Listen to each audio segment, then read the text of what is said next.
This video serves to follow up on yesterday's video. It's about lenses, this time only, and to do with this perspective thing, which I hope I explained yesterday. I wanted to check I was right, actually, so I went and got a book. So then, this issue of perspective, maybe it's very clear to you, but it took me a while to visualize it. It seemed counterintuitive. I don't know if you know anything about these things, but if you put a very wide-angle lens on a camera, you look and it's like, woof, this is woof right here, and everything else just goes off like that. And if you are some distance away from something and you put your telephoto lens on, it's like everything's things in front you can't focus on because they're too close. It's not designed for that, it's designed for distance. So it certainly seems like the lens has a perspective effect, but apparently this is not so. Perspective is solely a function of viewpoint. And here's a book. I'll put the book on there. It's copyrighted, obviously. If they ask me to take it down, I will, but it would seem a bit mean because you might want to go and buy the book when you've seen it. It's a very good book about lenses. In the first picture I'm showing you, this is simply somebody at the same place with a 16mm fisheye, and then to the right of that a 15mm fixed focal. Not much difference between those two. The fisheye does some curvature, but you can't see in this, so those two are much the same. Then a 21mm, which is still considered very wide. Then a 28mm, which was like a standard wide lens back in the day. 50mm is what's considered standard, meant to be a similar field of view as the human eyesight. Some say 58, whatever. And then you can see the 100 where it really pulls in that building.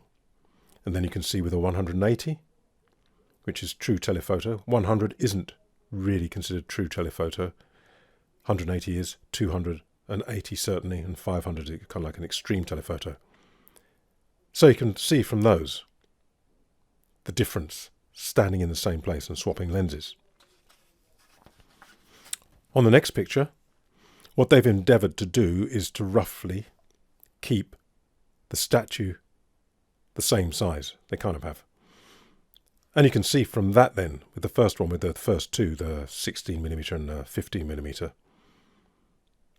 that the statue is there in the frame and the background seems way off. Seems a long way away.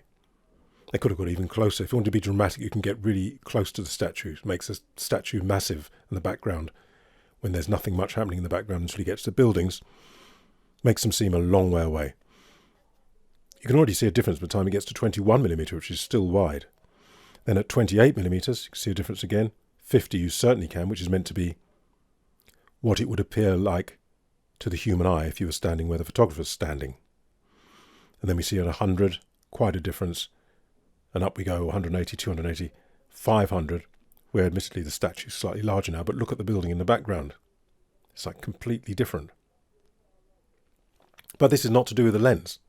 In that sense, the lens is magnifying, obviously. But the apparent perspective change is not to do with the lens. So you now go on to the next one. And here they prove it, if you like. So the top left, that's 21mm full frame. Top middle is where they've stayed in the same place and changed to the 100mm. And the top right, they've stayed in the same place and changed to 180mm.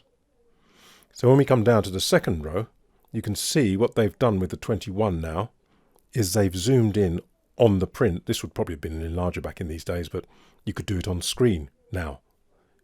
Zoom in and compare it to the one above in the middle row here, and you can see they look much the same. Slightly different exposure. Top one being slightly brighter. And then we move to the right-hand row, and there's 180mm as is from that viewpoint where this person's standing. Beneath that on the right hand is the 100mm person standing in the same place but has been zoomed in on screen, on enlarger.